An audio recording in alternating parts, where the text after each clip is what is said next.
everything is on the table. It's Relationship Theory with Tina Laws. Welcome back to Relationship Theory with your host, Tina Laws, and our amazing guest, LaWanda Bowl. And before we went on break, we talked a little bit about her first and second divorce and how she felt, how her children felt.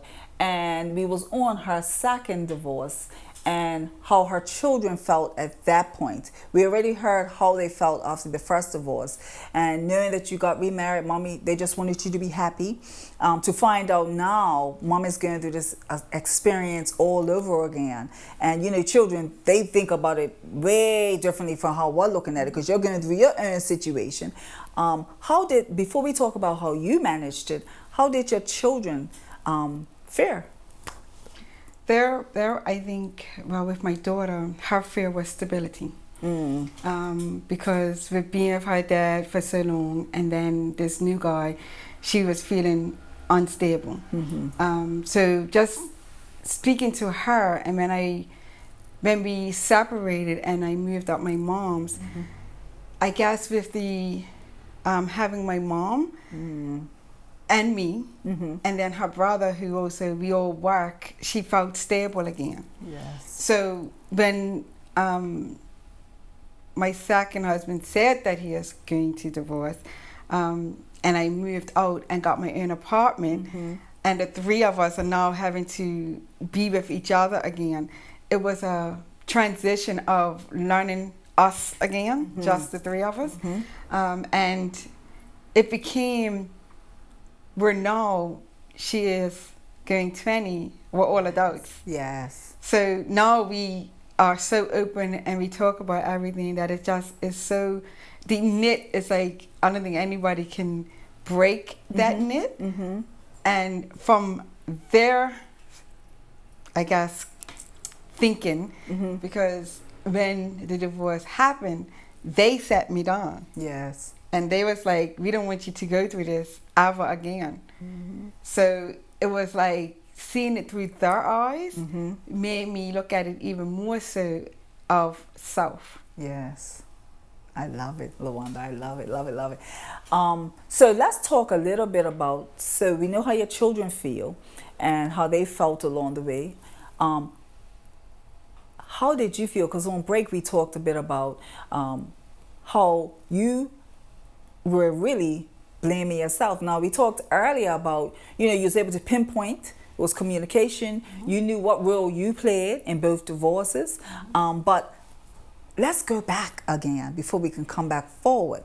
Let's talk about how you truly felt when you knew you was getting a divorce the first time and second. Both sides, it looked at, I really did blame myself.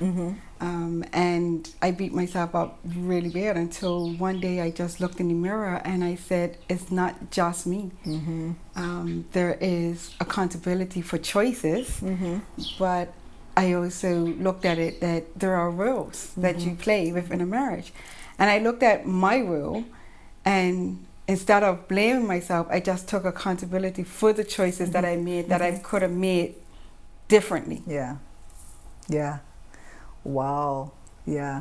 And as it relates to the choices you made, what did that prompt in you? Moving forward now, we know who you are, but when you were in that spot, what were some of the things that helped you to recognize, hold up, I'm not at fault here, and I do have a choice moving forward?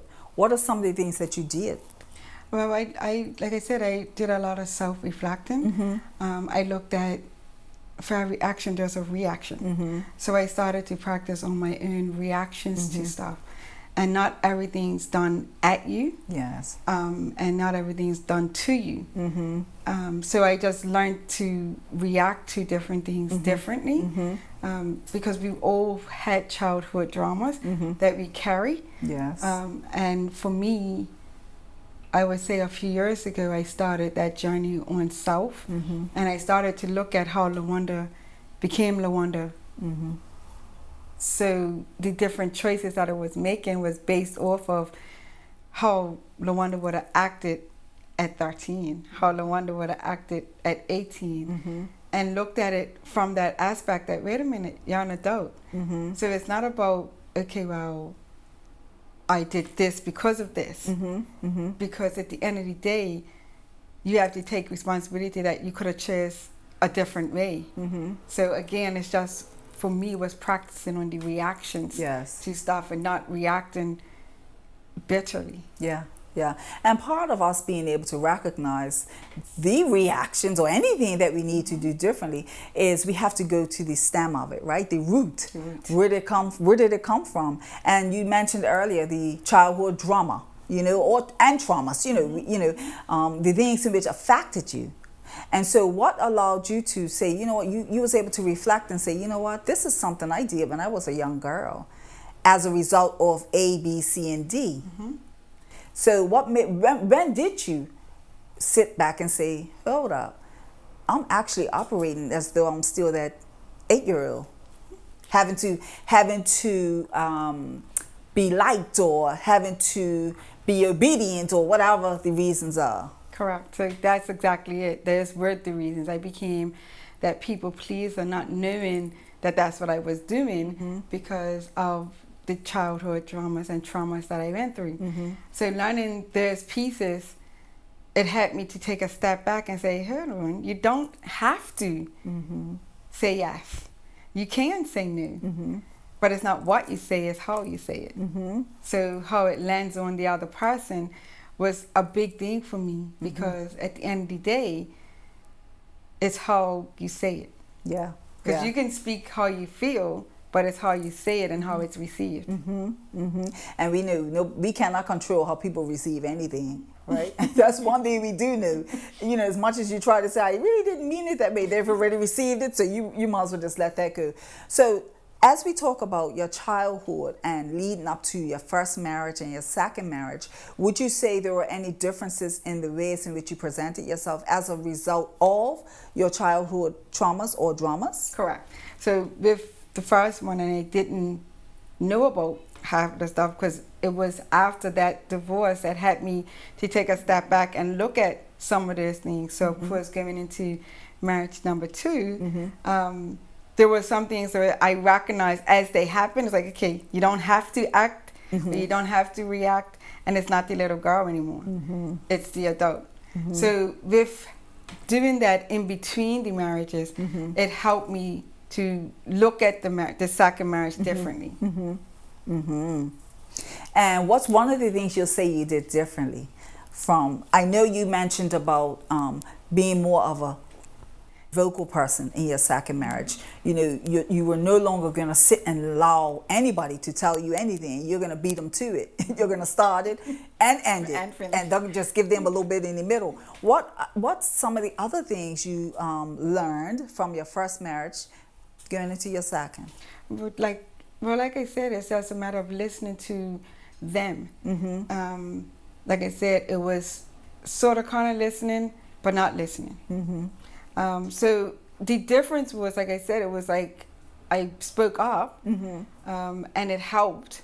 But again, it didn't help because I spoke up just a tad bit too much.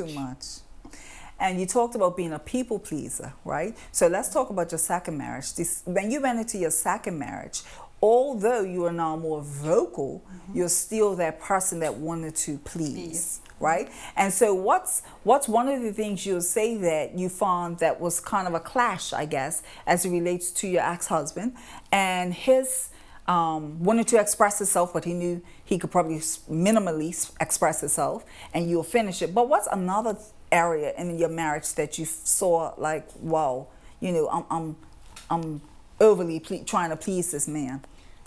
Well, I overly please in every area, so that's why it's sort of kind of difficult to pinpoint exactly which one, because I wanted to please. I just wanted to make sure that he wasn't going to leave me, that he wasn't going to,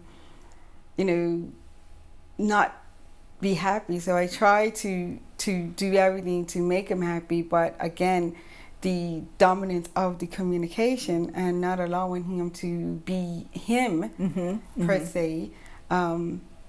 Because, when you join together, as they say, you join together and be one, but it's not when you're standing there. It takes work, it takes time, it takes growing.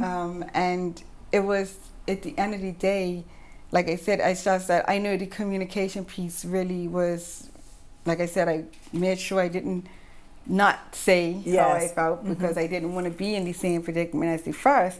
But then again, it was just overly communicated. What would you say now you're in your second marriage? And most of us, you get married once, you want it to work, right? And so now in your second marriage, your children not wanting you to ever go through that again. I knew they said that after this one.